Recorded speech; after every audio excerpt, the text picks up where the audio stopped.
So, the Oh, backrooms. I don't have the slides. Come on, what is she press the button. talking about? Okay. Hello, we're talking about the back room. I guess just to start off, Portal. I think a lot of us know what Portal is. Sci-fi puzzle game. You protagonist trying to escape Mm-hmm. using portals. So, in his interview, Kane states that he enjoys the bleak creative choices taken in the game that derive from his sense of humor, and that one specific thing that stuck with him since he was young is the wall murals scattered around the two games. And we really see this a lot within the two games. Like, if anybody is a Portal fan, like, Ratman and like his drawings, and like maybe like a bit of the comics. And we see this directly.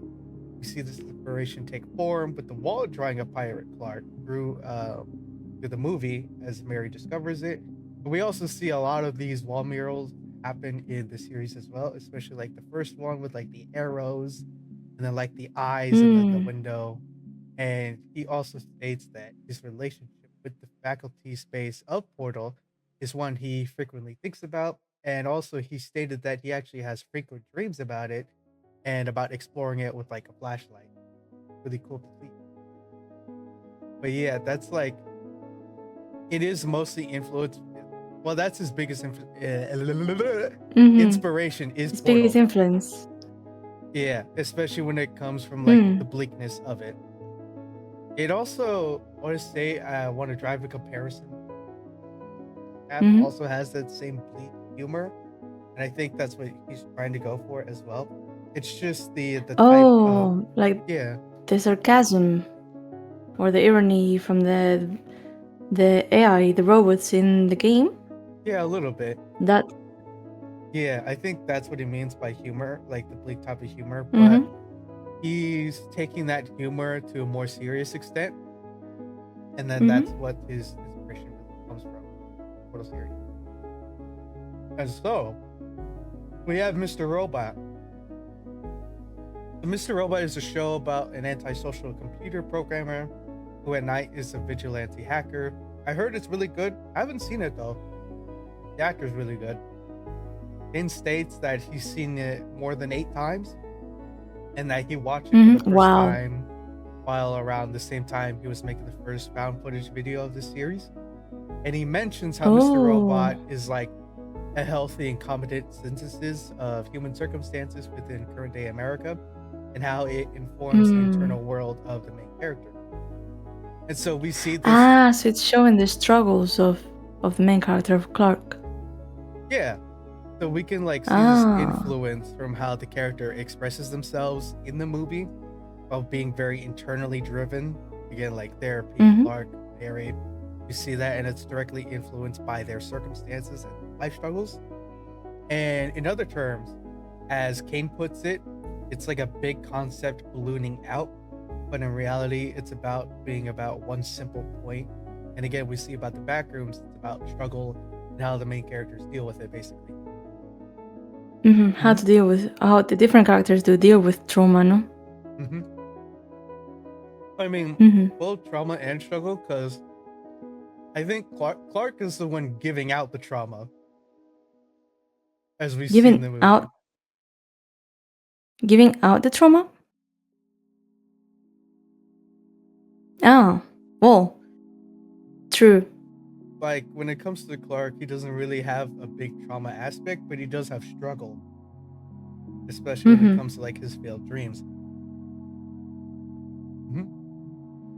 And then, okay. next one is 1 Hour Photo. R.I.P. Robin Williams. He's one of the greatest people of all time. But rest in peace. I'm so sad about it. Do you know his daughter's name is Zelda? Oh, really? Oh, that's so sweet. Yeah, he was such a kind soul. But yeah, it is a 1 Hour Photo is a dark drama, psychological thriller about a man who works in a photography department.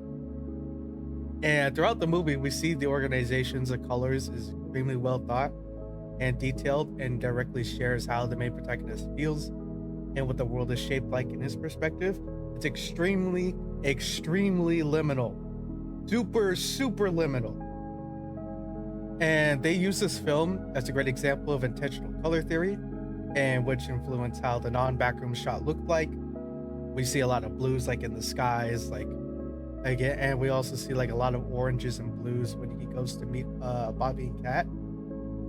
And but yeah, Kane states that this movie is what most referenced for their cinematography, with Jeremy Cox being the cinematographer. It could also be argued that the main character of this movie and the backgrounds of the movie are closely related to each other in many ways, including how they deal with things in their life and their places in life they are currently in during their respective films. If you like the Backrooms and its story, I highly recommend watching 1 Hour Photo. It is so good, and it's surprisingly similar to how the main protagonists are in both films. Oh, then it's a must. Especially just because solely on the liminal aspect, having that theme, that aesthetic. It is.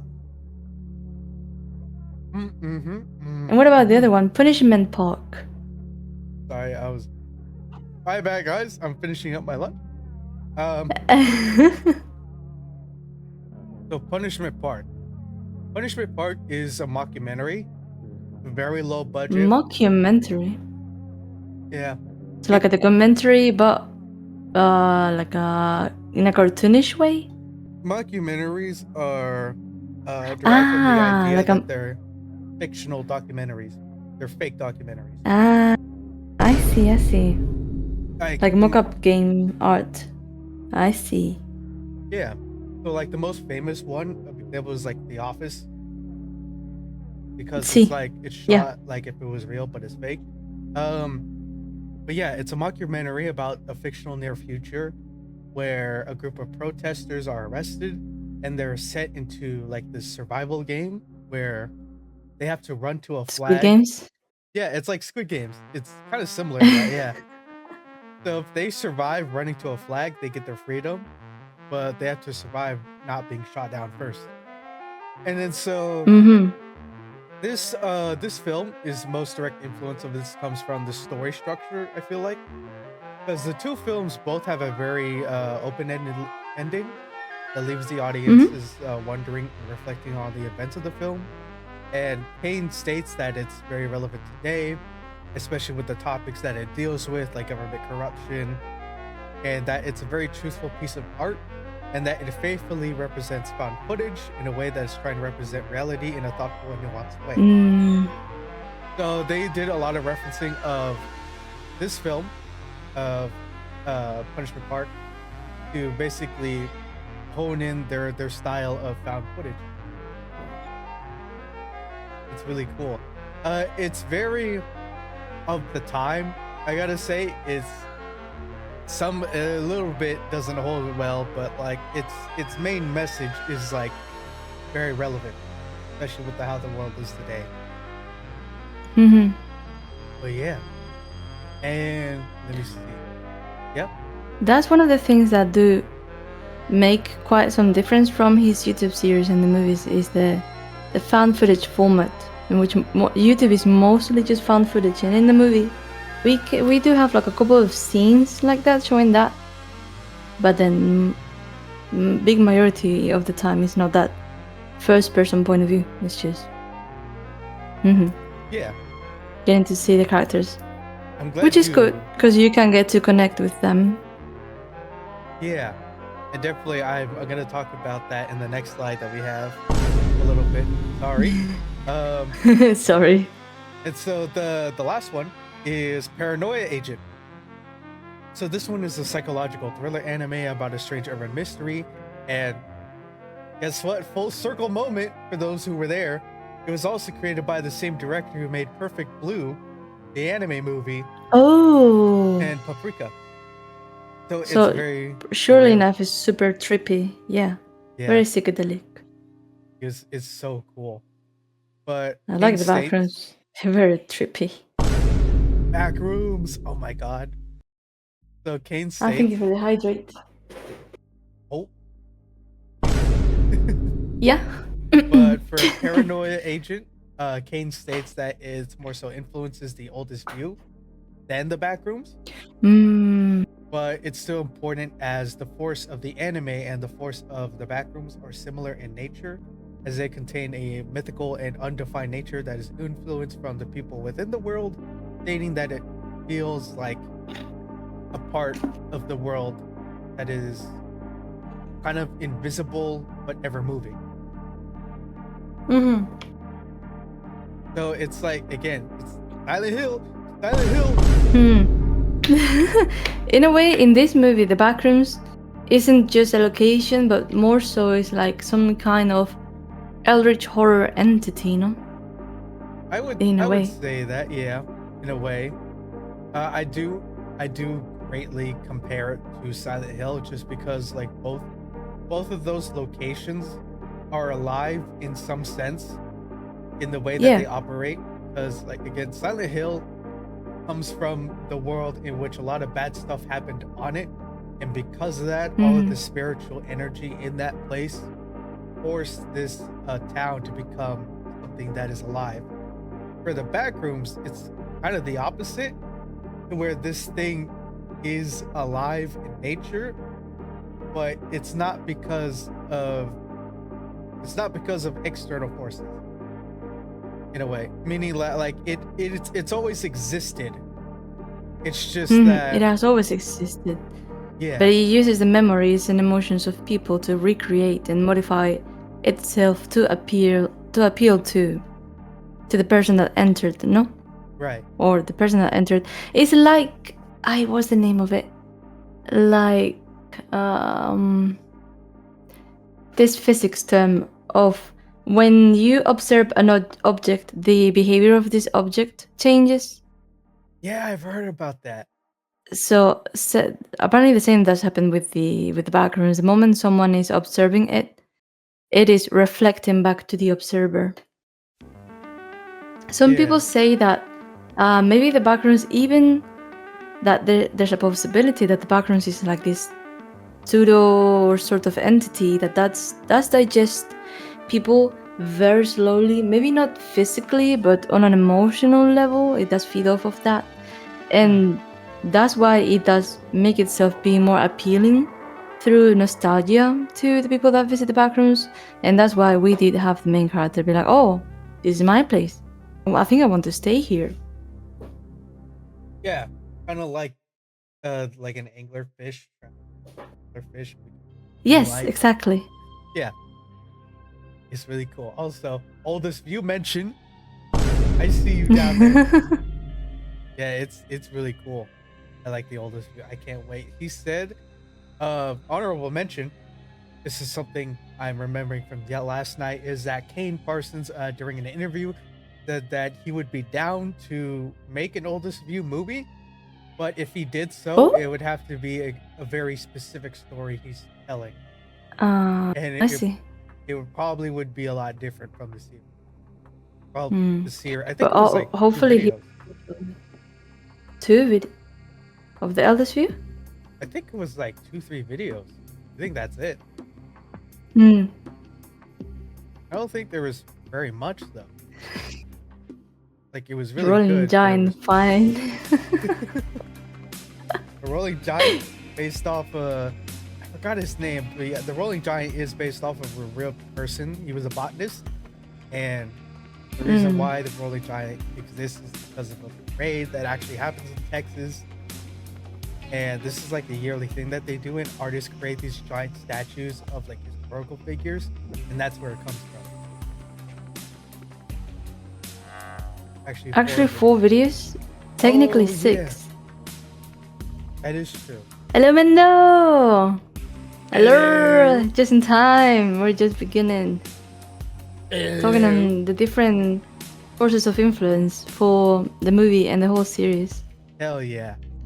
So, to recap, we have Portal, Mr. Robot, 1 Hour Photo, please watch it, Punishment Park, and Paranoia Agent. Those are the major influences of the Backrooms. Give or take 1 or 2 that are probably still missing. But yeah, again, if you really like the Backrooms movie, please watch 1 Hour Photo. It is so good, and it's 1 hour and 30 minutes, so it's really not super. I I forgot about that. Hi, Soul Smoker. I can't. Sorry. Hold on. Yeah, that's what Kane Pixel said throughout different interviews. But he's been based off of the movies and the series in general for different reasons. True. Sorry, I'm editing my viewer awards because I forgot to take away my Japanese ones because this is analysis. I'm gonna be talking. I can't talk Japanese. I'm sorry. Man. I didn't know you did speak Japanese. Holy moly. You didn't know I speak Japanese? That's crazy. Yeah, that's crazy. Boku I'm not even surprised that you've watched that movie, Mendo. You are such a big connoisseur of everything, really, like literature and cinematography and history and everything. That's crazy. How do you guys make so much free time to do all of that stuff, to watch and read so much stuff? Just gotta do it. Your days must be like 48 hours instead of 24. People be multitask. Know what I mean? Multitask. Hell yeah. Too bad I can't multitask. It's either one or the other.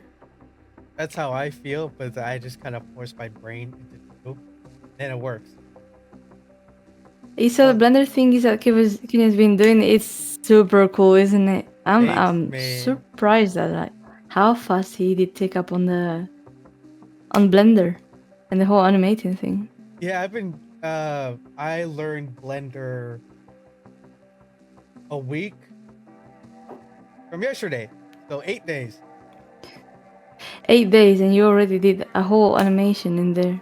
I don't know what you. A whole backgrounds animation. Okay, it was like a minute long. It was super good.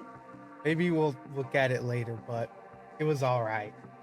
Blender, I hardly know. That's insane. I appreciate it. I request to be the monster chasing you in the next video. You will. Don't worry, I can make it happen. Don't you worry. We will plan something.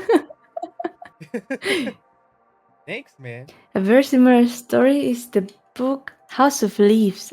I think I've heard about that book. I really want to read it. It's very cool. Very good psychological horror book. I was gonna say that I think you would like it because the House of Leaves is not a traditional book in a sense because it reads like a puzzle book. Like it's all messed up and it's all entangled and it's all like messy, and then you have to like go Bath and Bulwark to like put pieces together. It's really cool. It is really good. I'm gonna start it this week. Hell tomorrow. Yeah. I really want that book. It looks so cool. I just can't get it. But yeah. All right. The book format goes to places. It's so well, the last book I read is the Yellow Wallpaper. There is very much backroomish type of narration. It's really cool, and like her descent to madness throughout the book. Yes. I remember reading and it does also go around domestic abuse, which is also present in the movie. True. Very true. I remember reading it when I was in middle school, and I thought it was like super interesting. One of my old friends, it's good. It's really good. It's really good, yeah. If you want more of like a psychedelic sci-fi book, I recommend. It's very short. It's my favorite childhood book. It's A Wrinkle in Time. So good. Really good. A Wrinkle in Time. It's very sci-fi fantasy, but it's very like otherworldly, and it's a little bit spiritual, and it's like really cool. Oh. Yeah. A Wrinkle in Time. Damn, wait. Yeah. I'm writing down all of those. Don't watch the movie. Do not watch the movie though. Please never touch the movie.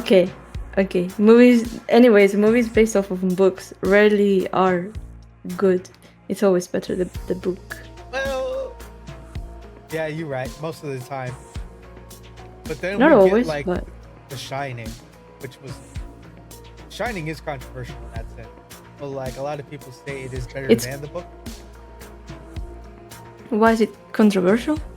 It's controversial because Stephen King, the author of The Shining, actually really Mm-hmm. hated the movie. He hated the movie. Oh, Yeah, but that's I've read that also because the female main character, that it was misrepresented, that she used to be like smarter and more, how to put it, more aware. that the character in the movie more independent or self-sufficient. In the movie she was like all a mess.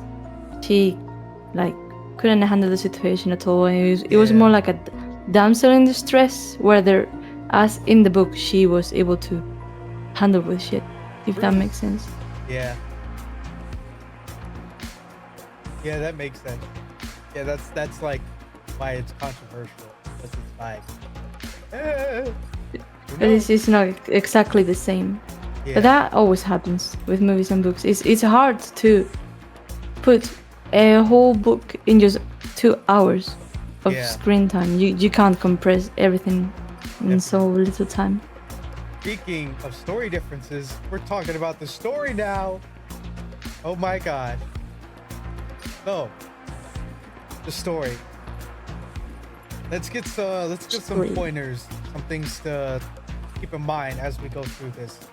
Basically, the script, not written by Ken Parsons, didn't write any of it.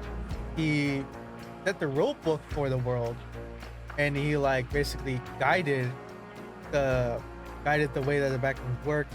He did not write the movie at all. The script was written by Will Sudick, and he was also known for writing for the shows like Westworld and Ash vs. the Evil Dead. And in the same interview that I'm taking this from, Kane makes a few remarks about the movie and the future it brings. Mm-hmm. And he says that his end goal would be to make a TV show, where his original end goal for the Backrooms was to make a TV show. And that if he did make it, it would be a very different narrative than the movie brings. And in regards to the movie, especially since, again, he didn't write it, he says, quote, "The movie, I think, is a new look into that setting, Backrooms, which is consistent with YouTube work, but it doesn't dwell on it. It doesn't focus on that to a huge degree, but it's a way in that I think offers a much sharper sort of understanding by a way of the character's interiority.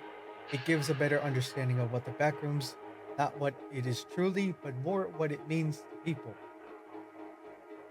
End quote. It's definitely a different take on the Backrooms. It's not more so focused on, like what Menda was saying at the source, that Backrooms was mostly the fear of the vastness of never-ending rooms that were looping, following like weird physics and not making sense. And in this movie, it's more so focused in the human psyche and the traumas and the struggles, and how that's modified Backrooms.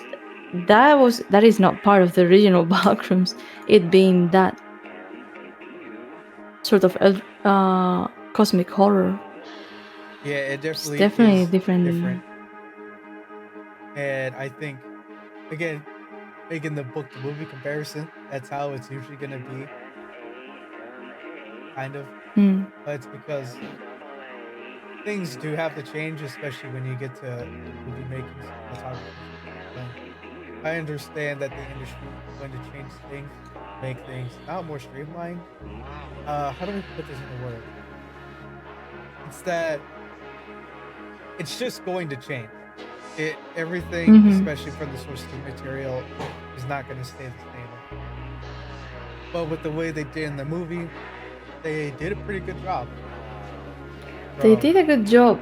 Not exactly what I was expecting, but it's a good movie. Yeah. Maybe not.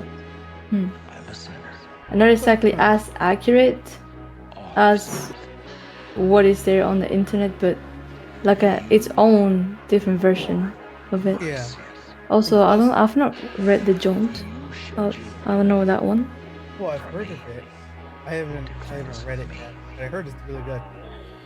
But Yeah, and also another thing I wrote down is that when watching this movie, especially when I was watching it, I had to keep an understanding that the movie that they were showing was based off of the series of Kane Parsons, Hmm. and that basically Kane does confirm this that the film is series as it's more of a clarification on the lore and details such as him confirming that Pirate Clark and the weird creatures are in fact still alive in an interview and directly consistent with the still life found in the video found from the tree.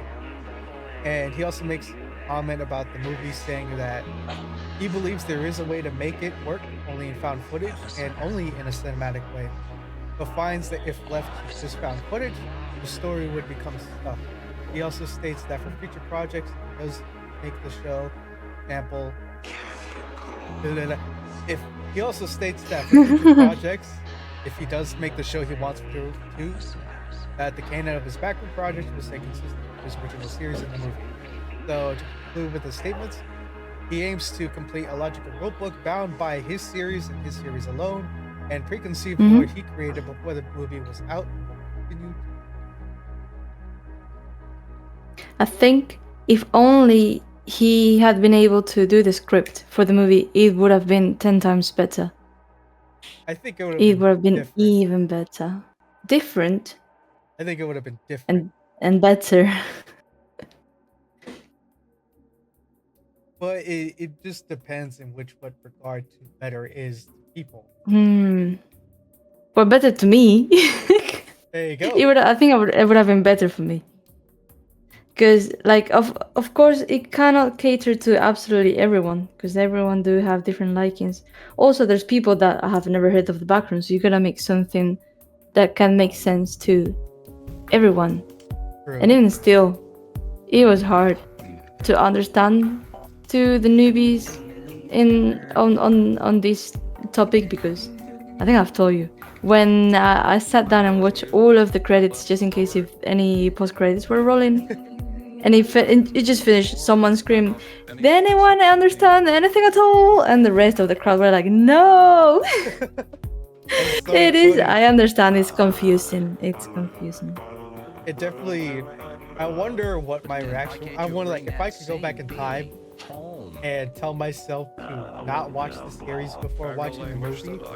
I wonder what my reaction would have been, because I did watch the whole series again before watching the movie, and to me, because of that, I think it made a lot more sense to me. And if I didn't watch the series, I feel like, yeah, I would have been like, what the heck is happening? Well, I hardly believe that your own father or mother or brother or Very Very sister probably. would be your enemy. You're gonna call him a liar? But yeah, No, I I'm think not calling him a liar. again, having the mindset of understanding that All I can do this all movie is is serve the only Lord. going to You can't do it. I does help a bit, but also, yeah, understanding that And what we did, the you movie is leave not it. exactly the same is also like, damn, I kind of wish it was exactly the same. Well, for me, it's like what I've told you, that what I would have wanted in the movie would have not been the most profitable, because I would have just been the happiest at the cinema if it was 2 hours of straight out found footage, just walking around the Yeah. back rooms. Well, he said Maybe not that interesting on that, exploring the human psyche, but I don't know. I just love the liminality of it. I just love the exploring unknown Yeah. places, familiar but unknown places. That's wonderful. True. Hell yeah. Interpretations going different directions is always appreciated. True. Hell yeah. For example, the many different retelling the versions of the Library of Babel. True.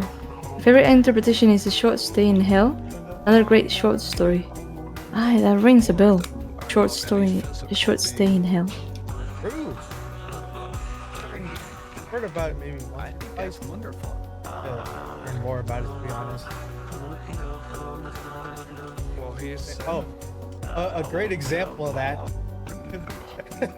a great silly example of that is interpretations going different directions on the story is I Have No Mouth and I Might Scream and The Amazing Ah, Digital Circus. I've seen so many people cosplaying at the cinema. Oh yeah, it just Another great story. came out today, I think. Yes, you're Ah, right. I think so.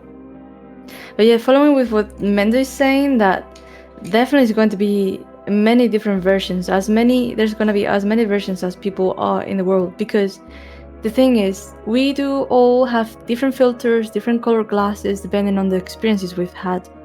So, because of that, your focus is put into different things. Someone that is struggling with being lonely is going to feel more related to Clark, and he's going to be seeing the story from his eyes. As someone that has struggled with their relationship with their parents is going to be related more to Mary, and he's going to be seeing the story from her eyes, and it goes on and on and on. Is True. Yeah, I think one of the biggest and coolest aspects of the Backrooms is that it's basically like canvas that anybody can just do what they want with it, because you could just bring out so many different like styles and interpretations of what the Backrooms could be, what it is, what you think it is, what it means, and it's really cool. Like, for example, in your case, Chad, where it says the different directions Sonic.exe, like again, that's somewhat another blank canvas, because again, it's kind of this myth that started in the internet, and it could just be taken in all different types of directions, which is really cool to see. But following yeah, with Mendo, like with Digital Circus, it does have its similarities with it being a place outside of the real world that doesn't really have an exit, and then you can just be lingering around and slowly losing your mind, slowly losing your identity. It's not exactly the same, but it does have its correlations as well. There's certain liminality to the scenarios as well. yeah. Help! Doom My House. I've heard about that. My house is so cool. I'm pretty sure isn't Doom My House an interpretation of the House of Leaves? I'm like fairly certain it is. Thinking of another book. But yeah, I think it's the same story that it's telling anyway. It's really cool. It's a really cool experience. I've been wanting to do that, but like I don't know how to emulate games that well. But anyways, speaking of characters, we're talking about the characters now. It's Clark. Oh my god. It's Clark. Yes, the Digital Circus. It is based off of the I Have No Mouth and I Must Scream. It is. Yeah, it's really cool to see. I need to watch the final thing. Final episode. But yeah. We have Clark. Starting off with the characters. God. Clark. We have Clark. We have the Clark. architect. And that's it. All right, moving on. So, we have these two characters, and I said that they're essentially two sides of the same coin, and the film is ultimately about their life struggles and how they choose to deal with it, and also how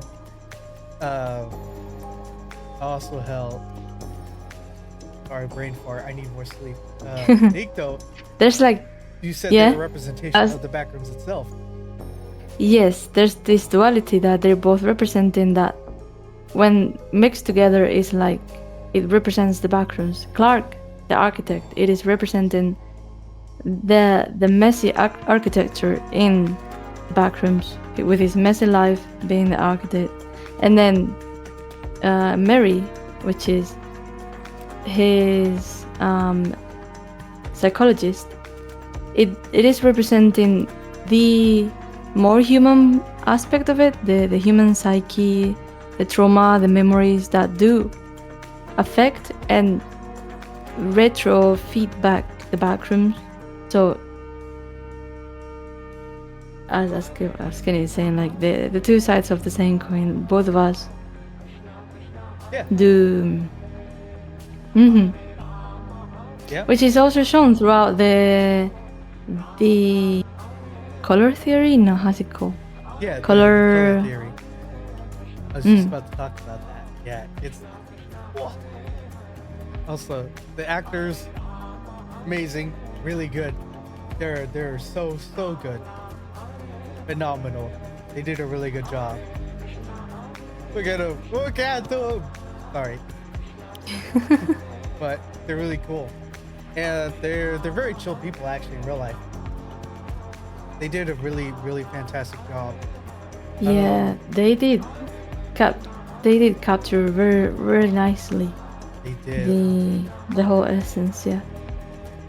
But yeah, as for the more literal sense of what these characters are, Clark is shown to be bitter and angry in his life situation. He's very direct. He's vocal about the problems, as well as you see him easily ranting about his ex-wife and losing his temper in the therapist scene. And his connection to the backrooms is one where he finds peace, because he's finally able to get not only physically away from his real world problems, but also is able to escape his mundane life. And Mary is kind of this complete opposite, because she has trauma that she carries around, literally, as we see her carry a piece of her childhood home where the events of her mom occurred. And it's most likely that Mary became a therapist because of her mom as well, maybe to try to understand her, maybe try to avoid her fate. But regardless, her mom has always influenced what she does. And to add, yes, she is a therapist, but she never herself gets over her issues, and she can't even help others. There's a scene where, I think it was the dinner scene, where she yells out that she can't help anyone, and even her therapy guide is named Window Within, which she was able to get out of her house as a kid, and now when she's adult, she does the same kind of mentally. She traps herself in this like sense of helplessness in a way. In a way, they do deal with trauma in two very different ways. What Clark does is that he's an avoidant. He's just avoiding the trauma, avoiding the issues. He's just saying, it's not my fault. This is my ex-wife's fault. It's my job's fault. It's yada yada. And with Mary, it's the polar opposite. She is attached to the problem. She's attached to her trauma, as you can see with her holding absolutely all the time onto that piece of concrete with the memory of her when she was a kid living with her mom in that hell of a house. Yeah, I was literally just gonna talk about that with the color theory shot. This, I mentioned this to you before, as I think this is a really important shot, both because of that and the color theory. So there's a shot of Mary going down the stairs in the basement of the furniture store to see the tape. When she first enters, Yeah. See the taped backrooms doorway, which has a flood of blue and orange light bathing the wall. I feel like this is one of the most important shots lighting wise, because throughout the film we can associate these two colors with our main protagonist and the relationship with the backrooms. Clark being orange via the warm welcome he feels from the backrooms, and also the expression of anger he has inside of him. And Mary symbolizes the blue that comes from the shot to how she handles her trauma, being more recluse and now filled with anxiety from her mom. You see evidence from the party scene with Mary as she has to take medication to calm herself. We also see Mary wear a lot of cooler or darker colors throughout the film. Her experience with the backrooms her to attempt to let go of the past via breaking the handprint of concrete on Pirate Clark, but ultimately failing as we see her once again reclusing on her final shot, and then again visually represented as we see her childhood home in the backrooms, as well as a shocked still life version of her now in the backrooms. Even though in a way, it's like she's looping back, no? Yeah, she's like slipping back into that headspace. Even though they're opposite of each other. Yep. Even though they're opposite. No, you go. Even though they're opposite to each other, neither one of them is able to truly escape their struggles in life. Mary still chooses not to let go even when given a direct chance to, and Clark simply decided not to take responsibility for his choices anymore. But yeah, that's like them two in the biggest sense of them being I was going to one say half. that even though she did escape the backrooms didn't like she physically escaped, but not mentally, because she's still like in that same mindset, and that's why like there ends up being a copy of her in the very last shot of the movie. Yeah, definitely. That still life of Mary. Yeah, it's really cool to see them visually represent that. And that's also probably why a lot of people felt like they were confused to the ending, just because it's a very show not tell type of movie. And we could really see that shine through at the end. She has him physically in both levels as well? What do you mean by that? Still life is there and Asing says she can't leave. Ah, well, true. Like, one way or another, she's always stuck. She's always like with that feeling of not being able to escape. Yeah. Whether if it's from her mom's place or with Async now. Talking about still lives, if you notice by the very end as well, there's like some MRIs, some like how do you call those? X-rays? Like the radiographies, Yeah, the X-rays. It is of the Captain Clark, the pirate, still alive. And you can see that the guy, it's not like the other still lives. It's not made out of foam. It is a more accurate copy. It does have a skull and a brain and everything. It's like literally like a human, the closest to a human we've seen within the movie, which could be happening because of Clark spending so long inside of the movie, of the backrooms, that the backrooms is now able to replicate it more perfectly. It does have more information. The more time you do spend in the backrooms, the more you pour out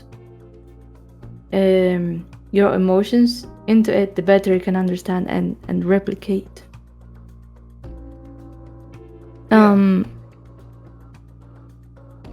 Curious on your interpretation on her concrete hat print totem and her using it on Clark.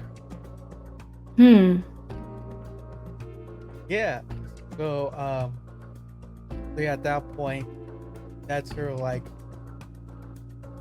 as we see, she finally kind of admits to herself in the previous scene, in the dinner scene, where she's like, again, that's the moment, I believe that is the moment, I have to like rewatch the movie, but I think it's that moment where she says she can't help anybody, and that she finally is not only being honest with herself, but she's also being honest with Clark, because throughout the therapy scenes, we see her kind of trying to help Clark through therapy, but it's clearly not working because he hasn't changed at all.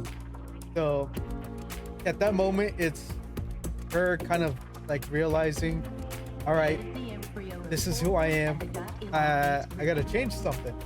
And then that's why she decides to basically fire Clark in the head with that thing. Like, I gotta let go. I gotta let it go. I think for me is a way of showing her letting go of her guilt for not being able to save her mom, guilt for like not being able to save Clark. She's just like, well, holding on to this guilt is not gonna help me at all. Holding on to this memory of the past is not, like, it's just a moment of like breaking up with her older version and just breaking literally that object to use it to save herself and start off as a new Mary, a new version of herself. Yeah, definitely. I can see that a lot. That scene. Unfortunately, this doesn't work, and she ends up still mentally. Because we're humans, and we do repeat the same mistakes, and we do repeat the same mental loops. It Look is at the hard. movie. Oh my god! Like the opening monologue. Oh my god. Oh my god, she gets stuck in her mental loop even after facing it, which is very human. Mm. It's really cool to see. But yeah, now that we got through a lot of the theoretical stuff about the movie, let's talk about the physical stuff like the design. Oh my god, the backroom set. So let's talk about the production of this movie. So first off, we have the design, the production planning. A majority of the Backrooms portion was pre-planned. Kane states that before filming, he designed and planned a majority of what the Backrooms look like in the film. Through Blender, he modeled it, and which is like really cool Wow. to see. I really wish we could see like that floor plan he made, but yeah, he made a lot of that in Blender. And while only a small portion of the non-backroom scenes were planned, they were more location scouted. So More than half a football field. Damn, that's a lot. it's crazy. 30,000 feet of backroom space. And Imagine being the janitor cleaning the floor. but that's the cool part, because that 30,000 square foot space was built and sectioned off into 5 different sound stages in a Vancouver studio. So it's all sectioned off. It's like it's all in pieces. And It's in pieces. yeah, What, but they broke it down? no, it's not. The whole backroom set is not one piece. It's in 5 Oh, different pieces spread across I 5 see. different sound studios. So Oh, they'd have to travel it should be between studio space in order to like go should to be each open to the public. I I want to go visit it. It would be so cool, but understand Maybe. knowing that they probably took it down already. Like it's been gone. Probably. It's most likely been gone for a long time now, because again, these are cinema studios that are used for sets, so they break it down and rebuild them all the time. So it's probably already gone, unfortunately. True, a great But escape room. I would have loved doing a backroom escape room. it would have been so cool. My But yeah. dream. For the locations that weren't on sound stages, a lot of these locations needed to be scouted. And what that process is for location scouting, they'll take like the director, they'll take the cinematographer, the gaffer. The gaffer is the person in charge of lighting. And then they'll take like maybe a script writer, and then like a producer. And also the job of the producer is kind of like the money man. They manage the money, they manage like funds, where funds are coming from, how to save money, where is it going to, that type of thing. So they'll bring like this group of people to different locations, and they'll scout them, and they'll look things for like lighting, they'll look for like set design, practicality, movability, and also things like, are we allowed to shoot here, are we not, like what is the electricity gonna look like for lighting, like where are we gonna put all the crew at, where's the actors gonna go, where's the food gonna go, things like that. So I've been through this process a few times while making my films, and I can tell you right now, it's a very long process, because like you'll be like going to locations like 2 to 3 days at a time, going like here and there all day, just taking notes on the space. It can get a little crazy. And for the back rooms, I can imagine them spending a lot of time just going to different places like furniture stores, or like mattress stores, or just like older abandoned buildings. But yeah, that's kind of like Low-key IKEA. Yeah, exactly. They probably did look at IKEA. But yeah, it's a really interesting process that definitely takes a lot of time though. And production design also made a mood deck. So what this is basically the production design team was given like a North Star, as Kane puts it. Essentially, it's a vague rule book, or like a Backrooms Bible, what the film will look like or what's going to be. Kane spent a lot of time looking at liminal photos and filtering photos that captured the 90s to 80s look specifically, and also looked for He things captured like it so well. they did really, really good. And they also looked for things like cohesive color theory and visual similarities, such as the iconic yellow look or weird geometry of spaces, and specifically look for tranquility with the commercial quality that quite doesn't understand itself. And with that, what was I gonna say?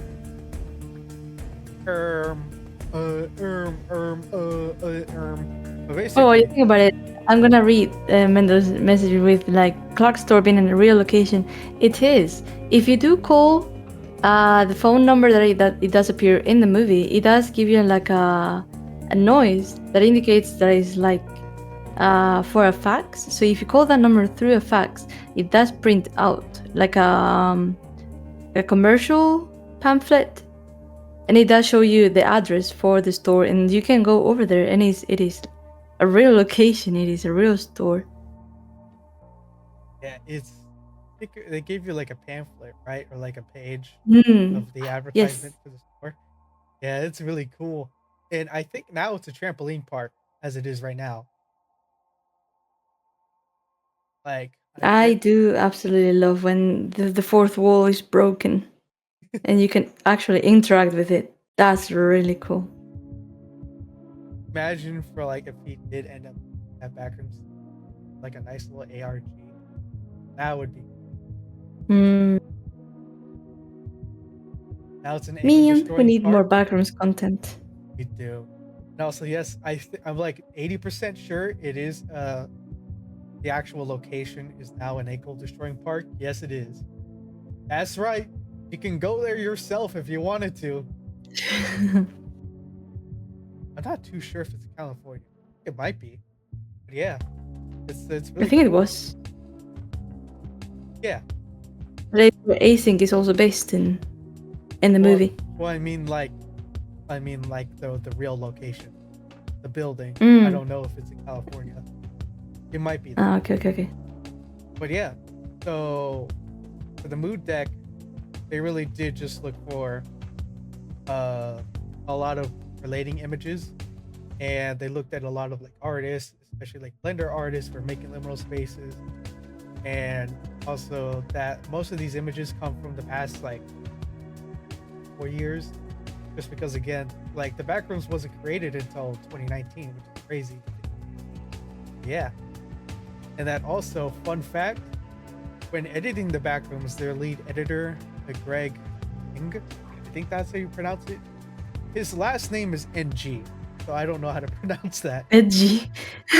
So, Greg Ing, I'm presuming, their lead editor decorated their editing suite with full Backrooms wallpaper.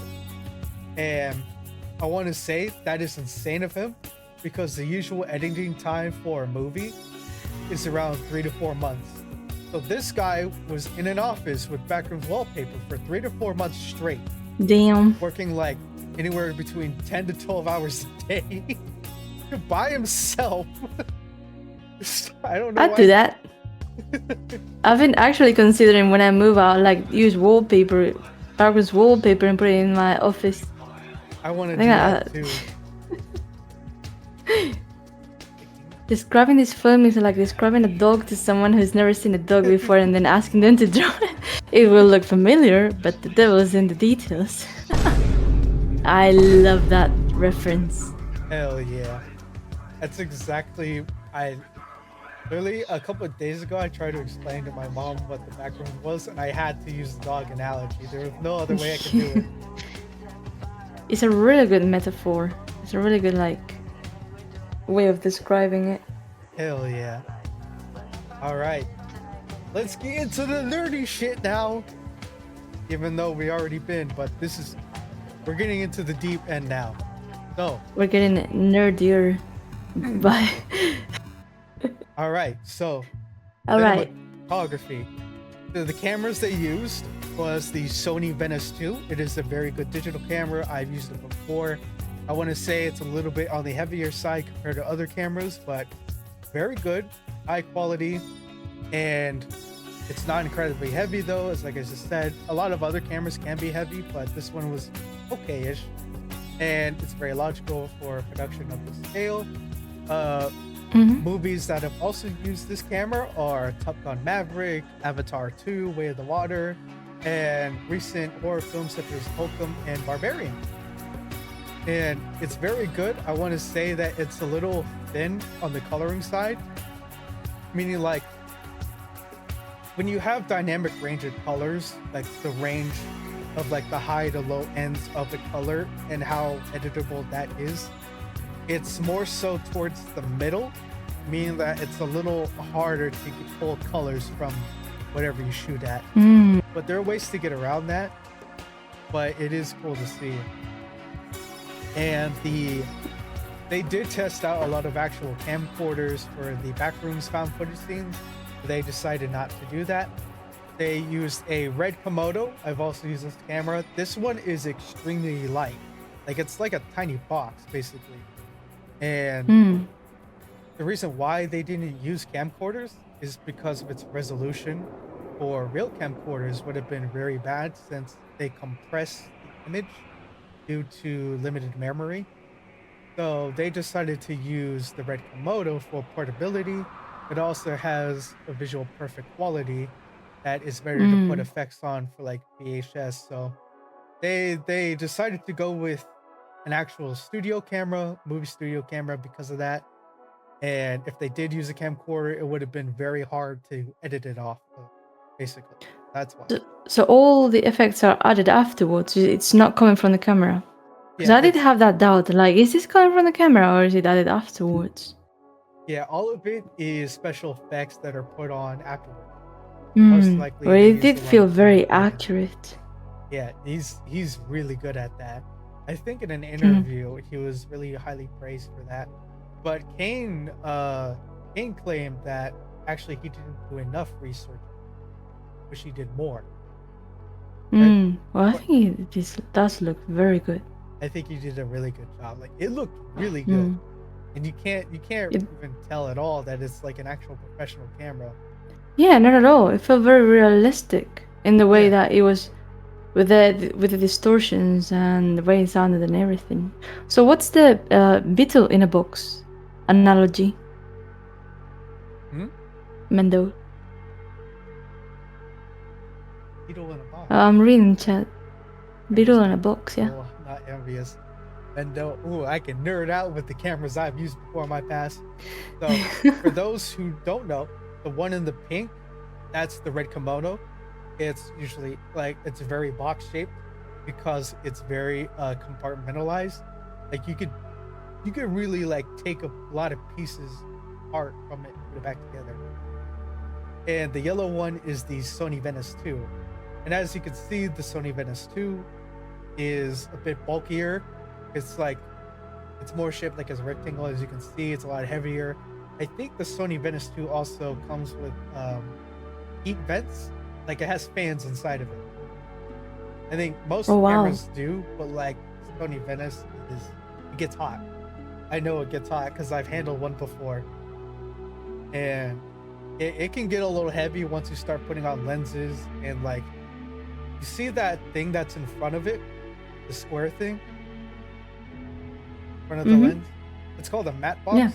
We use that for like shadows, and we also use it for polar filters, which it's like a piece of glass we put in front of the lens that helps with not seeing reflection, but also can use Oh, I as like a see. quote unquote like filter.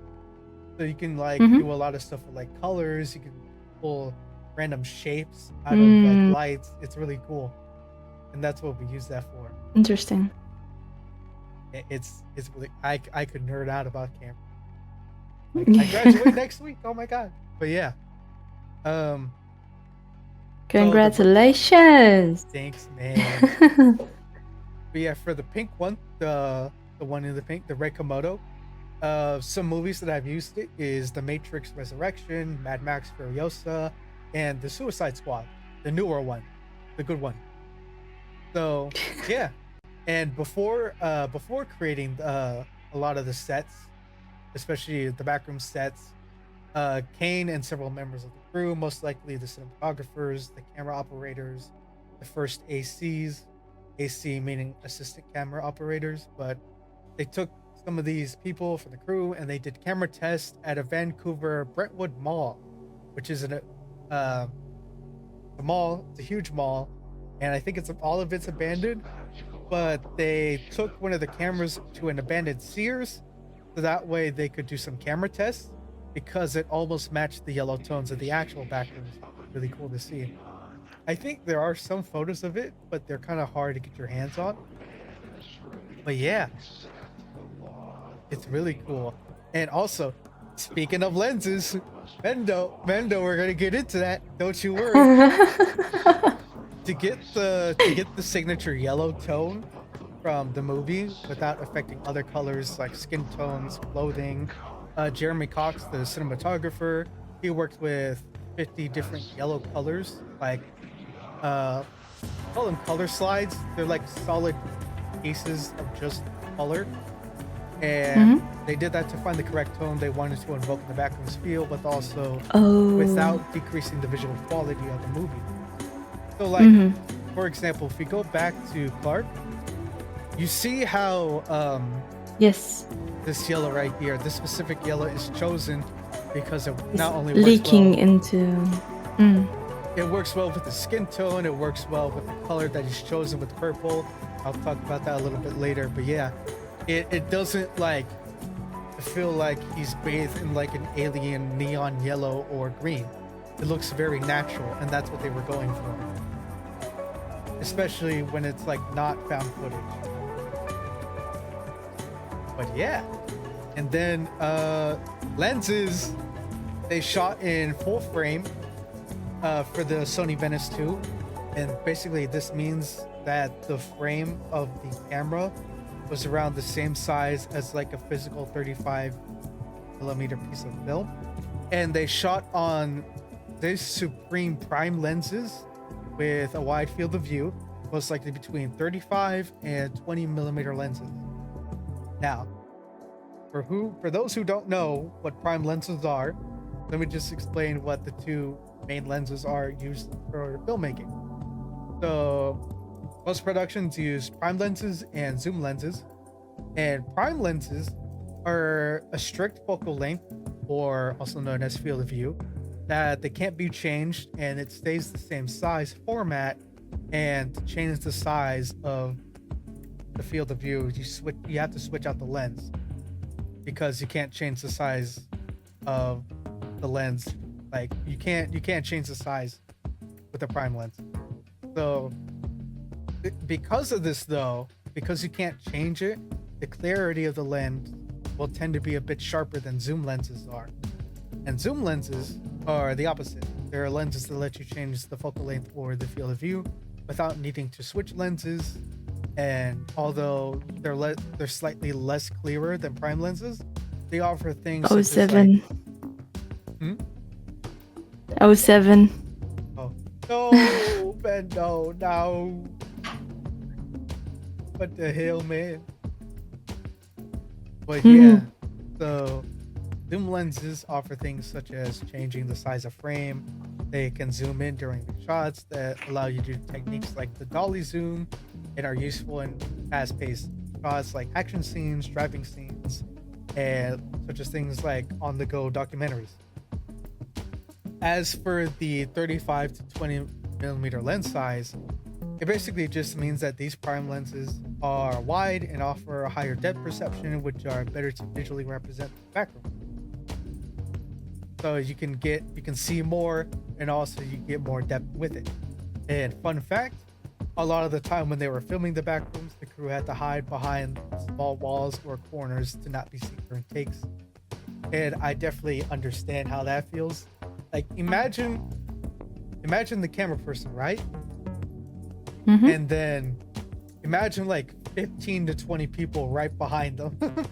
That's usually how it goes. Especially when they're doing like Steadicam or handheld stuff.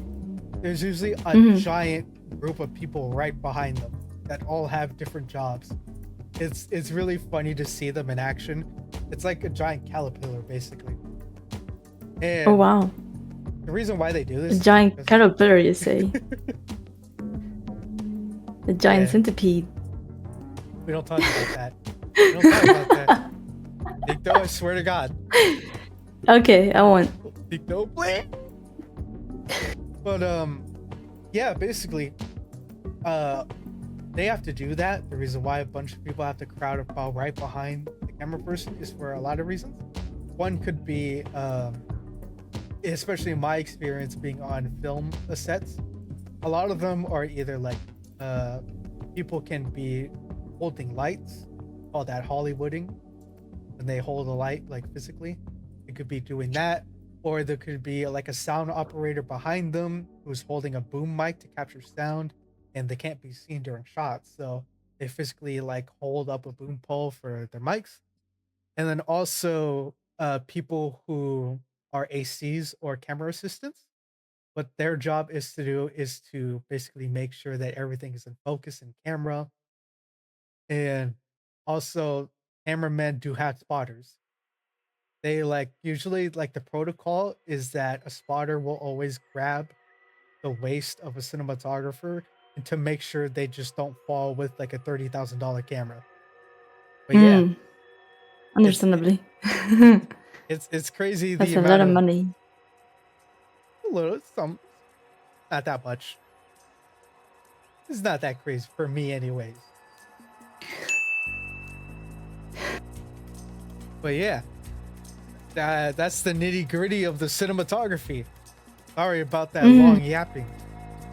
About cinematography, have you noticed any specific like planes that have more importance? Like for example, with Kubrick, he does use a lot the 1 point perspective. Have you noticed any use of different planes in this movie? Well, in In this that movie, regard, I have to this take another regard. look, but yeah, Stanley Kubrick did use a lot of 1 point perspective in this because he wanted everything to look like a photography. Stanley Kubrick, before he was a cinematographer and director, he worked for a magazine company taking pictures, and so he was extremely deliberate about what he showed on screen. And I kind of relate to that because I've taken a lot of in my college, you kind of just focus on your field of what you want to do, like cinematography. But I chose to take a lot of photography classes just to like build up my repertoire and like understanding of space.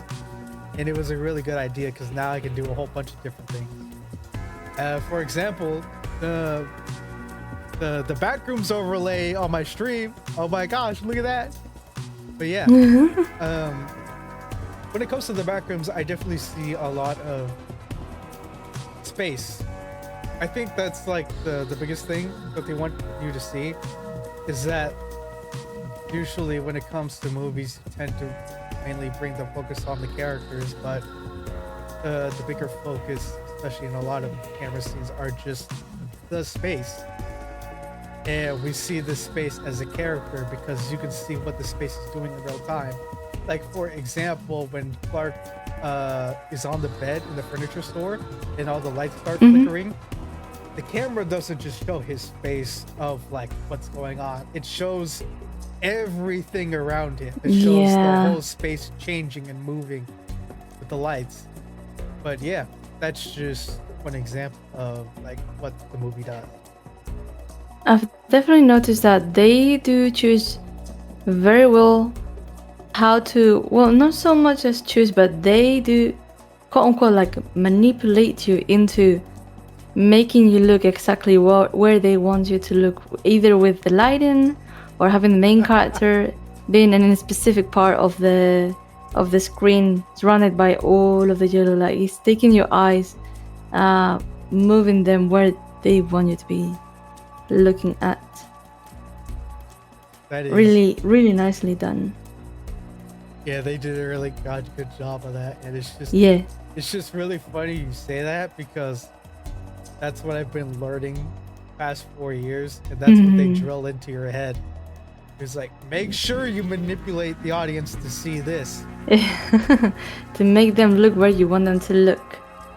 In the first watch I did do that. Like I was looking mostly at the characters, at their faces, their expressions. And in the second watch, because I knew there were certain details that I missed, I was like, okay, let me just look at the whole screen and try to look at the whole screen to see if I do miss out on any small little details, like the yellow balloon, or like when there were like a hand that was seen of a creature lurking in the dark and whatnot. Be like, okay, I don't want no details to be. Yeah, there was a scene in which you could see. The hand behind the stop sign in the dark. Mm-hmm. That's Kat's hand, or at least a lot of people think it is. Oh. That's like her severed hand, because there's like a bunch of Wow. flies near it. I see. And also, fun fact, this is just a visual key to keep in mind. Think about this the next time you're watching a movie. Every time, like this is what your brain does. Every time a scene changes or like a shot changes in a movie, your eye will automatically look at the top right of whatever you're looking at. Like this. Really? Yeah. Your eyes go to the top right? Always. Is it not the center? It's always the top right. Well, I've seen that in magazines they do that. The right part is always like the most important stuff because that's where the eyes go 1st, and then the least important stuff goes into the left page. And that's also why I put the pictures on the right side of my slideshow. It's all in the mind. Absolutely locked in listening. You're definitely gonna learn a lot with Kevo. Thanks, man. Yeah, I want to do more film analysis. I'm telling you, we gotta do a 1 hour photo. You're gonna love that movie. I really want to watch that one. I want to watch that one and The Brutalist. Yes, please. Well, I mean, I honestly have no idea how you'll feel about The Brutalist, to be honest. But I can guarantee that you'll like 1 hour photo. I can say that. I think you have. Okay. Yeah. Anyways. Thanks, man, for Virtual Fire Department. I'd be learning stuff, mate. And I just wanted to share. And also, Nikto is amazing, and also is really smart. It offers a lot. This is not sarcasm. I hope you know that. But yeah. Very sweet of you. Okay, pal. Anyways. This scene. Oh, I've read that this scene, what Kane was doing with the ceiling being on the side instead of the top, is because to portray that feeling that you get when you're going down a slide and you're all over the place that you don't even know where up and down is at. It was to portray that feeling. Yeah, they did. And in that part with the piles of clothes, well, I think you did say that you think it is what's the word? Yeah, you can guess, no, or you can like intuitively think that there are corpses of deceased or killed people underneath all of those piles of clothes. Yeah, so there's basically a leading theory that in that scene that again, yeah, there's a bunch of dead people under those clothes, because you can infer that or make an educated guess on that because one, it smells really bad in there according to Bobby, and two, there's a small shot where we can see the cardboard cutout of the person being stuck under the clothes, peeking out from it, and so that's why. And also, there's a bunch of mold and stuff. Also, that is another theory, by the way, I forgot to put in here, is that basically there's a bunch of like mold in that room, but what I was referencing is the fact that bacteria. Yeah, bacteria. That's where it comes from. It's dead people in the back rooms.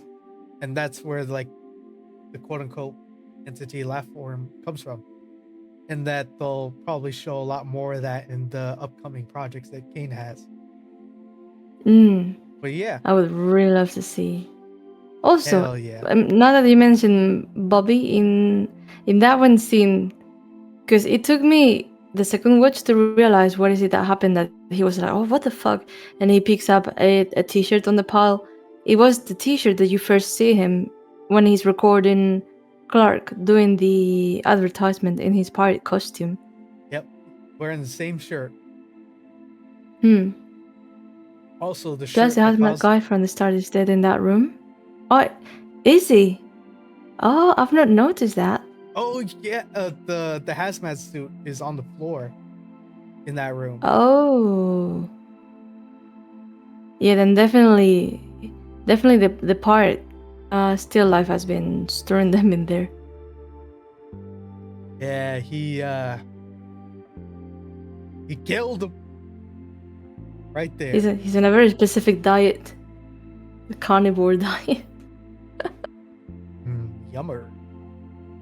But yeah, so the lights, surprise, the majority of the lights within the back rooms were not traditional commercial troffers or like fluorescent lights.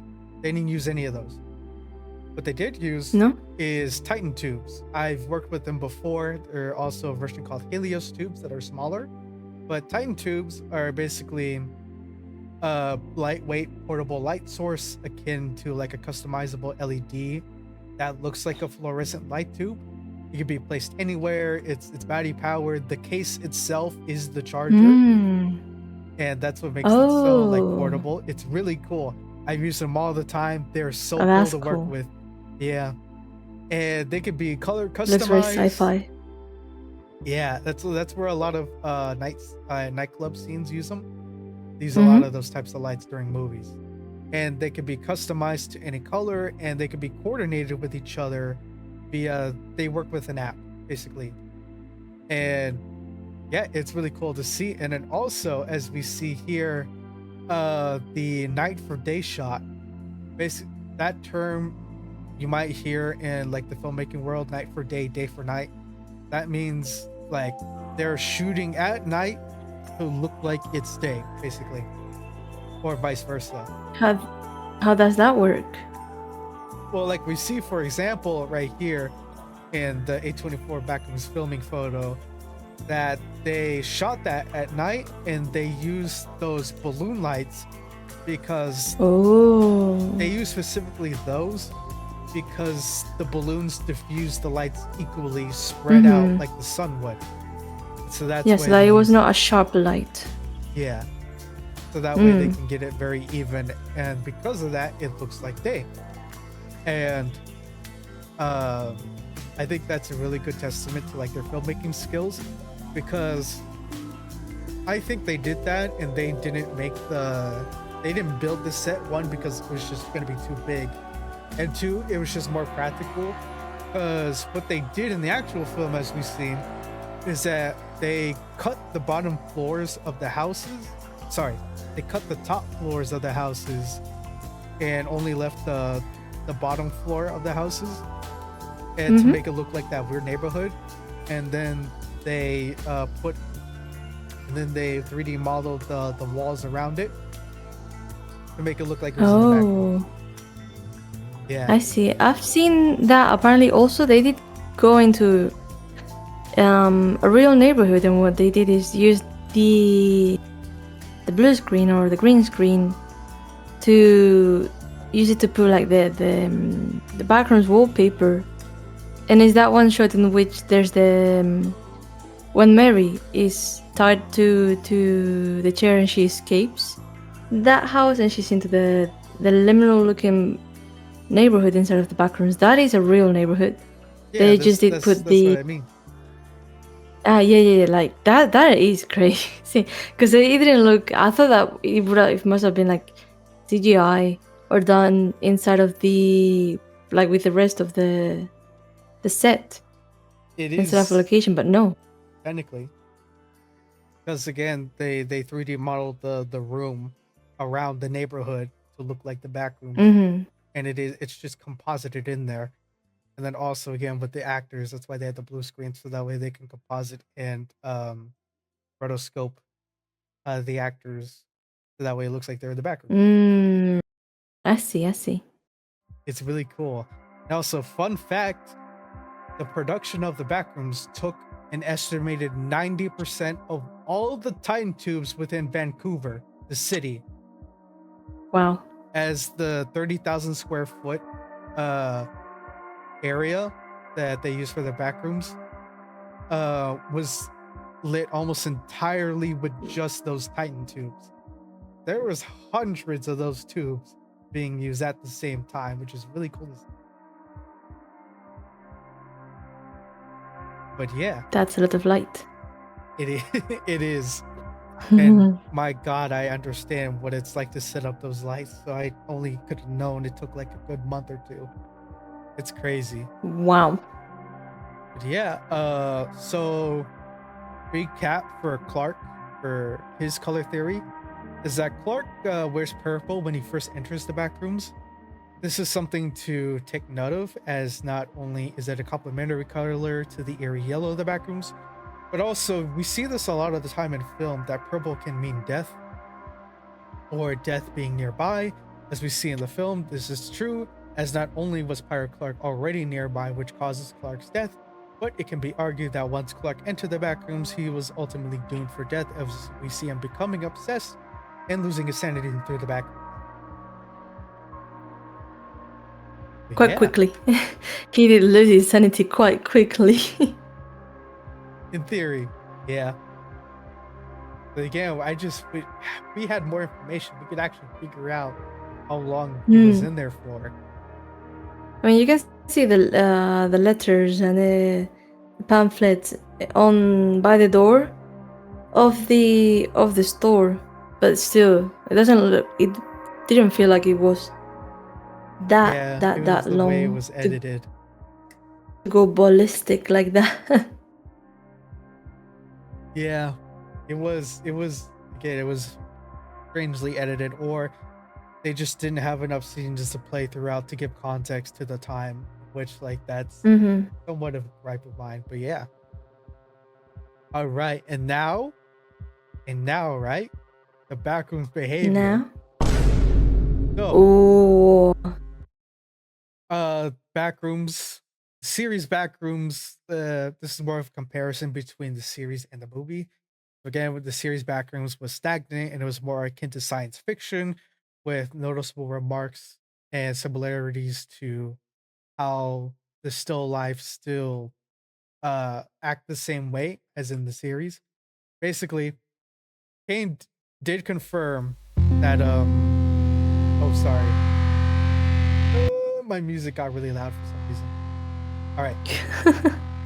Basically, Kane confirmed in an interview that the still lives in the movies and in the series are the same. So we don't fully know what the Backrooms in the series was going to be.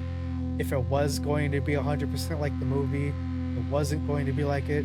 So we can't really give context as to that. But what we do know is that from what we know from the series as of now, that the series Backrooms was very stagnant. It was more akin to science fiction, and it was going to deal with topics like radiation, as we see in found footage too, with the beams of green light. And also that movie Backrooms is more alive, and it's akin to, like, again, I made this comparison with the town of Silent Hill. And that it simply is more mythological than it is akin to science fiction. It's more like cosmic horror. Yeah. In a way. And that still life question I guess I have is like, if they did change compared to the series of the Backrooms, how much did they change? Because again, Kane claims that they are the same, but how do they change, like, physically?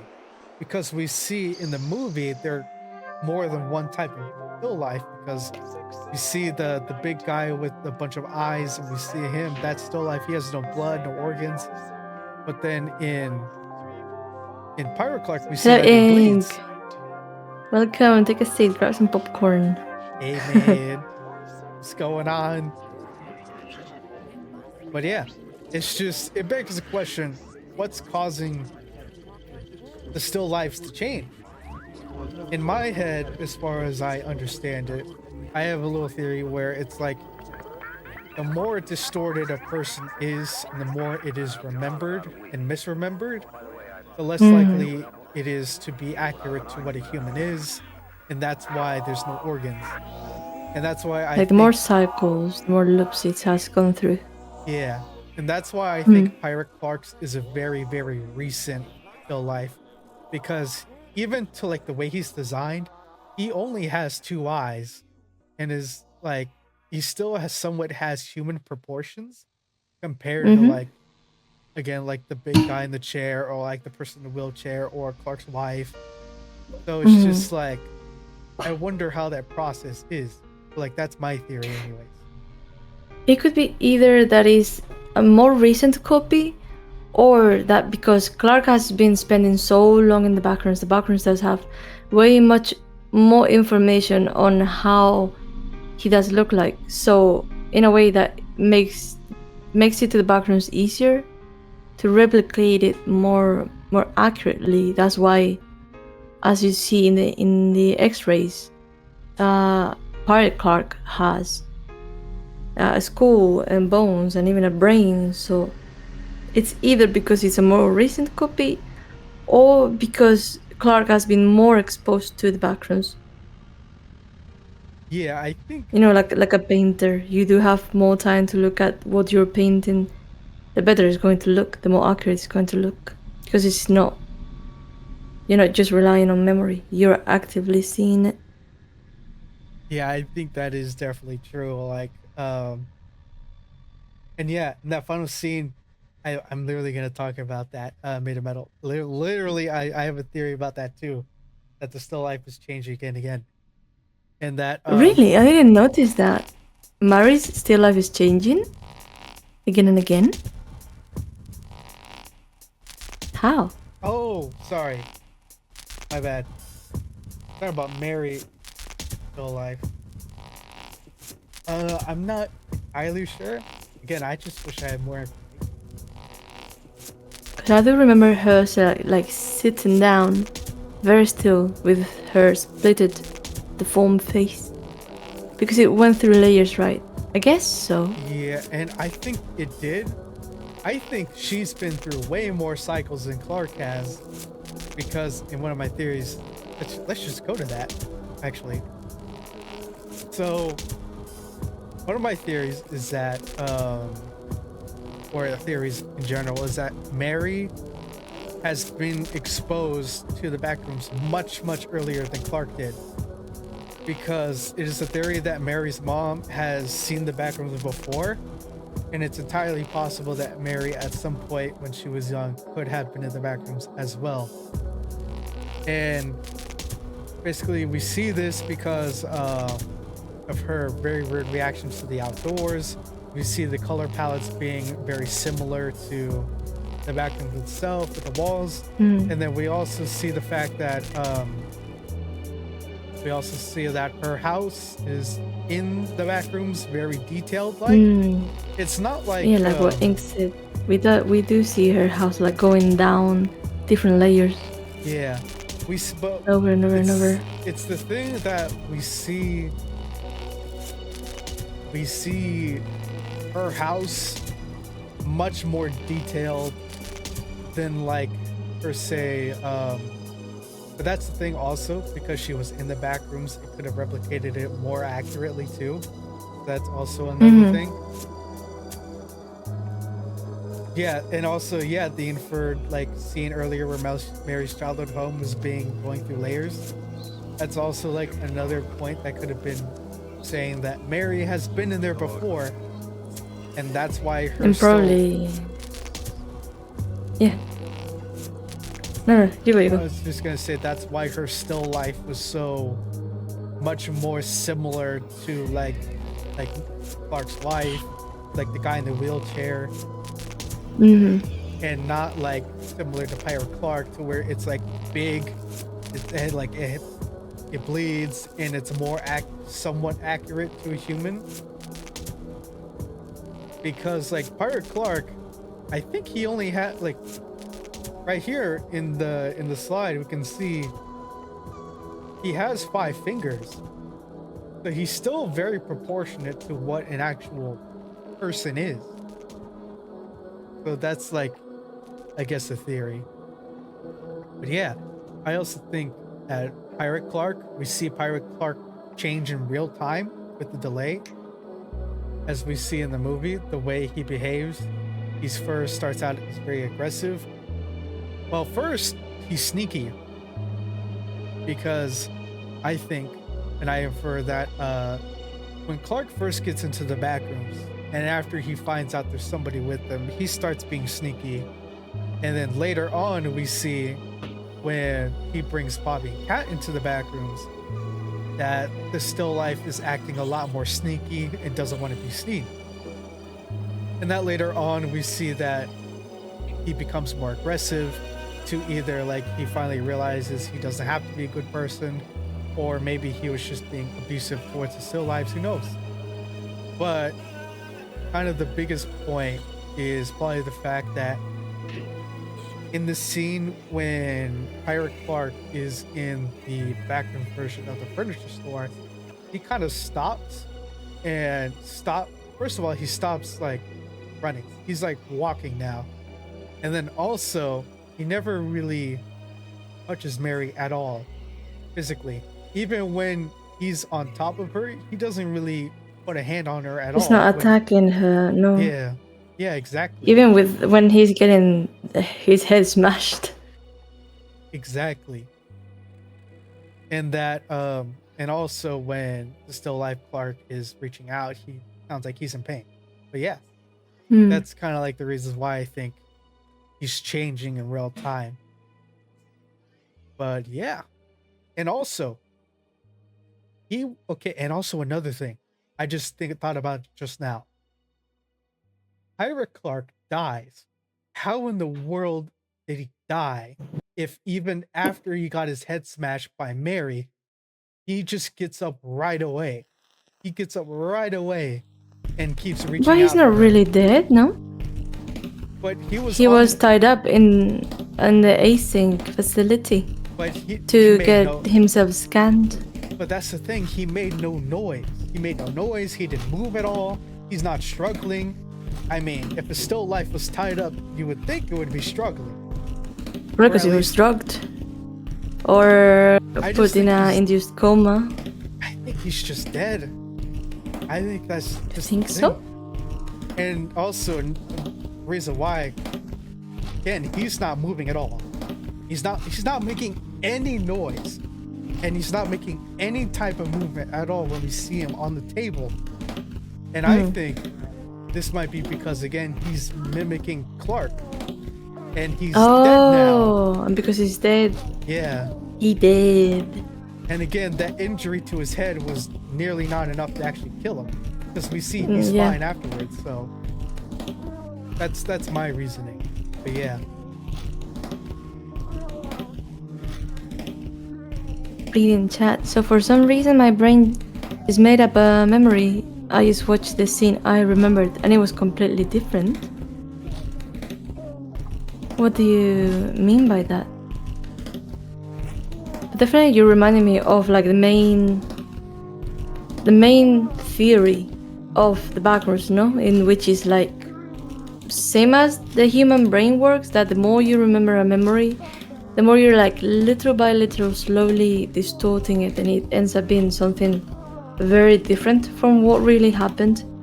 Like the broken telephone, no? Like the more times you do reenact a memory in your head, the more twisted it gets, because the parts you don't remember that well, your memory fills in the gaps and it ends up creating a whole new story. Similar to like what happens with dementia, no? That your brain makes the thing go through so many cycles that it's not even functioning properly. Or the same thing that you could see with AI, when you ask AI to replicate exactly the same, make an exact copy of a picture, it is little by little changing the image. Small, almost unnoticeable changes, but when you do run it like 400 times, it ends up being something completely different, same as just happens in the backrooms. Yeah. When the backrooms is trying to remember what it's seen. Right. Right. Also, the fly that I'm reading over there. But did you want to Fun talk fact. about the other theories that you had? Yeah, sure. What theories did I have? I forgot. Do people become feedback loops if you stay too long? Ah, that is like retroactive. No, with the backrooms. That the fact. Oh wait. Like you said, the backrooms retro feeds from the people's memories, creating a different environment. Yes. I thought we had spoken about this already. So yeah, I think, and we've seen that the backrooms is like in this movie at least. Backrooms is acting like a living entity that feeds from the visitors. So whoever that does enter the backrooms is actively changing the way the backrooms looks because it feeds off of its memories. It does recreate the environment to make it either to make it more appealing to the person or because it's receiving new information that it didn't have before. So it's adding that up to all of the data that it has of the external outside world. Either because it wants to consume the vital energy of the person, so it wants to make it the most appealing as possible to that person, or either because it's like a baby, a child that is learning what the world is like and is recreating it in the best way it can. And yeah, and retroactively, the way that the background is looking is affecting the person as well. So it's like a closed loop. Yeah, I think that's really like one of the bigger parts of the message that they're trying to put in the movie, especially with the scene with Mary's childhood home, where we see that feedback loop happening over and over. That's like a good representation of that. It be changing, man. And also, I don't think I've heard this theory too much, but I had this theory that the entire movie, this is like kind of a little out there. Yes. The entire movie takes place on the first backrooms level. The whole movie. Because as we learned from Clark, the backrooms, again, works like this entity. It remembers the world, and it's trying to do the best it can to remember the world as it is. But with the style of the movie, even outside of the backrooms is extremely liminal. Like we even see the eye test hot air balloon in the shot with Captain Clark's furniture store in that first scene, like in the air. And even in the store, you can see his mascot. The pirate does have like two swords. I don't know if it's either because it is the neon sign that does have that effect of movement, swinging the sword up and down, or because it's that little glitch, that little distortion in the backrooms that is like it's duplicated, it's deformed. I do believe that it could be the case that since the backrooms, it's been shown that it's like this type of matryoshka of levels or layers to it that you can get deeper and deeper, lower and lower. This is just the most Like it's the most the closest to layer. Yes, the closest to the real world, to the outside world. Yeah, man. I Hell think yeah. so. But yeah, that's just like one of the theories I watched. Again, it's a bit out there, but it's just like a really cool idea. It's something to think about while rewatching. But yeah, and then also the fly. The fly.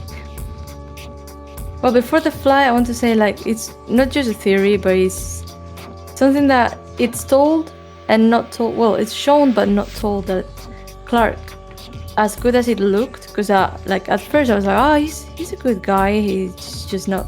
He's been unlucky with life. But when in the dining room scene, when you see him like losing his marbles completely, when Pirate Clark is coming into the room, the still life that is representing his ex-wife, she just runs away to hide from Pirate Clark. Same way as in real life, probably the ex-wife did used to run away from him because he was abusive to her. Thing that you can also tell when Clark is telling Mary who those people he is like, oh yeah, outside of the world there's this guy, a guy with a striped shirt, and here is like this guy that has multiple eyes and he's like slightly not that well remembered or copied. There's a guy on a wheelchair with a lamp, and then he completely like ignores her or doesn't want to acknowledge her, which gives you that impression of like misogyny spice in the air. Yeah. Yeah, guy. And honestly, I was so upset when I first watched the movie because I was like, I was expecting more from this dude. I thought he was going to be better than this, but yeah, like it turned out that character was very flawed in the Yeah, man. and with the fly. Can you tell me that apparently it was an accident, and happy little accident, as Bob Ross would say, and he's he just came into the set as they were recording, and they were like, you know what, that is cool. Let's keep that there. Let's keep that in the movie. And I do have a little funny story. When I was first watching the movie, that right after the fly did do make its first appearance, I started seeing like this little fly shadow popping around at the bottom and in the corners of the projection. And I was thinking, is that part of the movie? Is that representing like the difference between real life and the backrooms or something, or it has a deeper meaning to it? When I did the second watch in another cinema, the shadow was not there. I'm like, damn. So it was a real fly in the real world, just flying over the projector.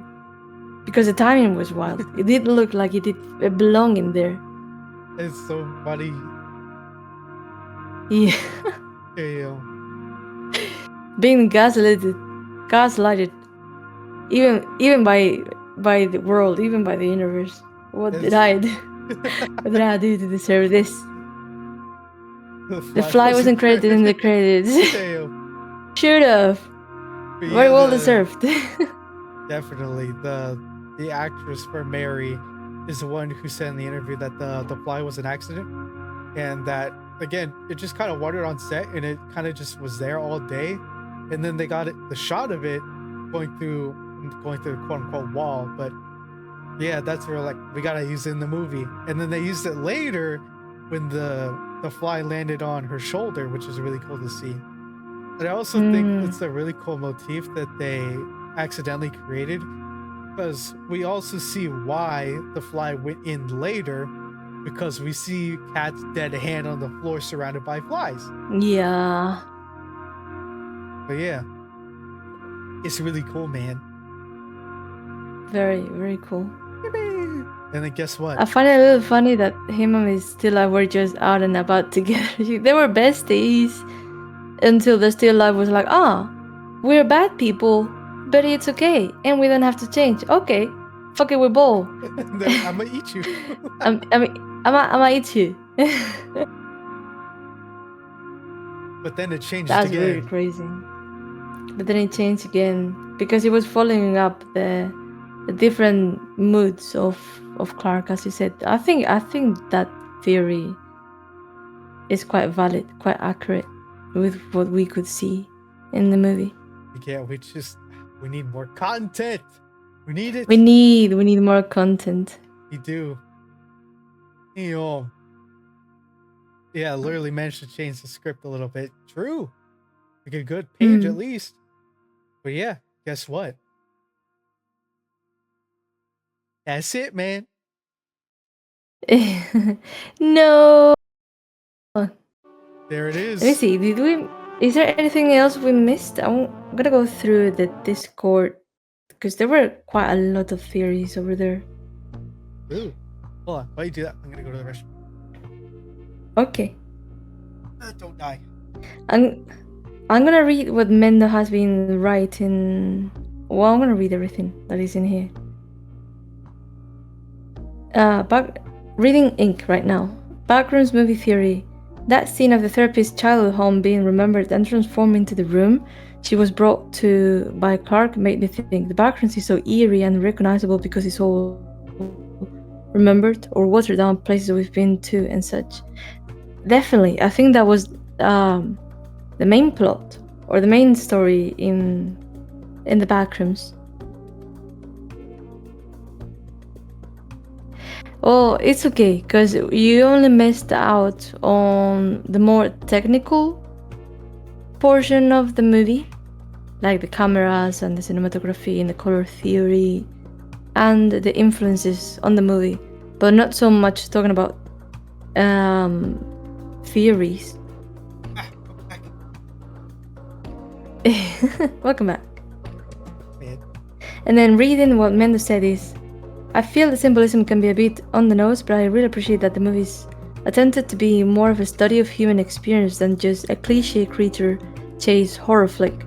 The reoccurring themes of how time and mental revisits the stored scars of trauma, rooms being a copy of a copy of a copy, the further you go, and specifically being the spaces and people that the characters remember drives that pretty strongly. He was slightly disappointed in the sense that the film wasn't based around the needs of the feeling of vastness of the space itself, as similar stories such as A Short Stay in Hell and House of Leaves. For him, it's the eerie sense that glitch liminal spaces are the byproduct of non-human mechanisms. A reminder that the space universe in which we occupy is not designed around us or for us. It has no consideration for our existence. It is expressed in an infinitely sprawling and uncanny space which increasingly doesn't fit human usage, really drives how small we are compared to the totality of what it is. That slight disappointment is kinda driven by the fact that the vastness of liminal spaces goes unused, and only the uncanny unfamiliarity of the space is used. That said, it is used to a great degree here.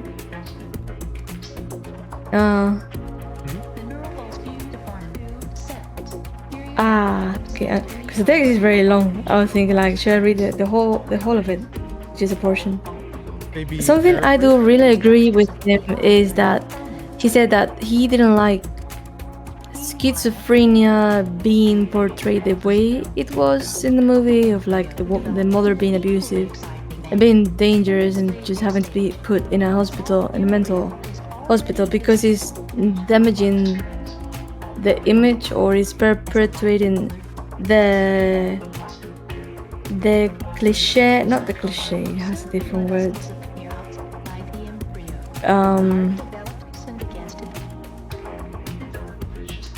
Where is it? But yeah, like the cliche that mentally ill people are dangerous. And oh wow, what the fuck happened to my face? Glitch out. Like fuzzy fuzz bird. horror. Oh, I can't explain But yeah. that though. Yeah. You want? Well, that she went crazy because she was in the backrooms. No. No. That the way that they treated her is that. Yeah. I want to say, historically speaking, it does make sense because mental health was very stigmatized during the 50s. That's a word, because- stigma. Yeah.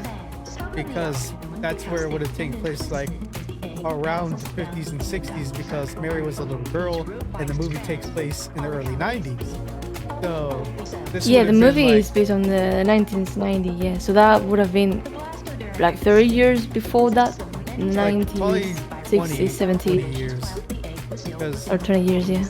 something like that. Because I think at that point Mary was like, the way that the little girl looked was around like, I say like 9, 8ish. Because she, So hello, Ryan. Yeah, color theory in this movie is really good. It's really cool. But yeah, I definitely think it's just like historically accurate to what they probably would have done with somebody like that, especially when, well, I'm assuming there was no dad because we didn't see one, Mm-hmm. and that also, yeah, she was taking care of a little girl by herself. So yeah, A lot it's of work. Being a single mom or a single dad is a lot of work. yeah, Even in the 90s, mental health was still very deeply stigmatized in America. The conversation around changing the stigma are unfortunately very recent. And it feels like we're just given one or two steps back when it comes to mental health. It's like instead of evolving forwards, we're just given a step back. wait, what do you mean? But Like, hopefully, you're talking about in the movie or like in general?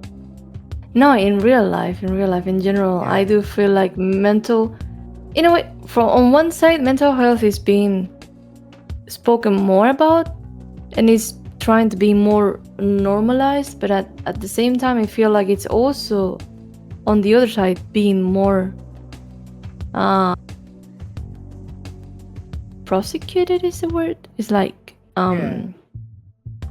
yeah, or at least what I've been reading that is going on in the States, what's going on in America, that there's certain issues.